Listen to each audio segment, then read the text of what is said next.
என்னால உங்களுக்கு என் பிள்ளைங்களுக்கு ஏதாவது எனக்கு என் பிள்ளைய வீட்டு கொடுப்பீங்க, எனக்கு காசு உயிரை வீட்டு கொடுப்பீங்களா?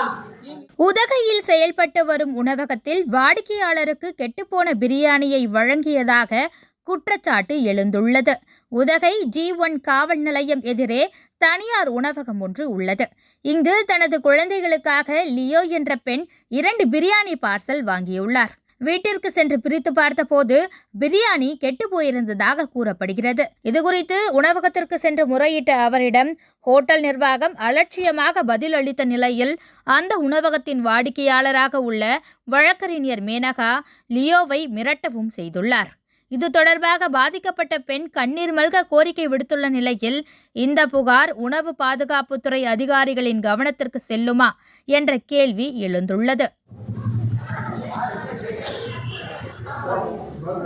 என்னால உங்களுக்கு என் பிள்ளைங்களுக்கு ஏதாவது எனக்கு என் பிள்ளைய வீட்டு கொடுப்பீங்க, எனக்கு காசு உயிரை வீட்டு கொடுப்பீங்களா? 10 வருஷமா மிஸ்டேக் வந்துச்சுன்னு சொல்லுங்க. அது நீங்க எப்படி வாங்கிட்டு போனீங்க? எப்படி இப்படிதான் வாங்கிட்டு போனா? இப்படிதான் வாங்கிட்டு போனா? நீங்க வாங்குனீங்களா? யார் சொல்லுங்க, வாங்குனாங்களா? அவங்கள யார் சொல்லுங்க, கொடுத்தாங்க பார்சல் பண்ணாங்க. எனக்கு ஒருத்தவங்க பார்சல் பண்ணாங்க. அவங்க பையன் நல்ல மார்க் எடுத்துக்கிறதுனால ஃபுட்டு வாங்கி கொடுத்தாங்க. சிக்கன் பிரியாணி 2 போய் ஓப்பன் பண்ணி வீட்டில் ஓப்பன் பண்ணி பார்க்குறேன். 2 பிரியாணியுமே கெட்டு போயிருக்கு. வந்து கொடுத்தா சாரின்னு சொல்லிட்டு இது பண்ணுறாங்க ஒரே வாரத்தில். இதே இது என் பிள்ளைங்க சாப்பிட்னாங்கன்னா என் பிள்ளைங்களை மீட்டு கொடுப்பாங்களா? நான் காசுக்காண்டி போராடுறேன்னு சொன்னாங்க. நான் காசுக்காண்டி போராடல. என் பிள்ளைங்க மற்றவங்க உயிர் போயிடக்கூடாதுன்னு சொல்லி தான் நான் இது பண்ணுறேன்.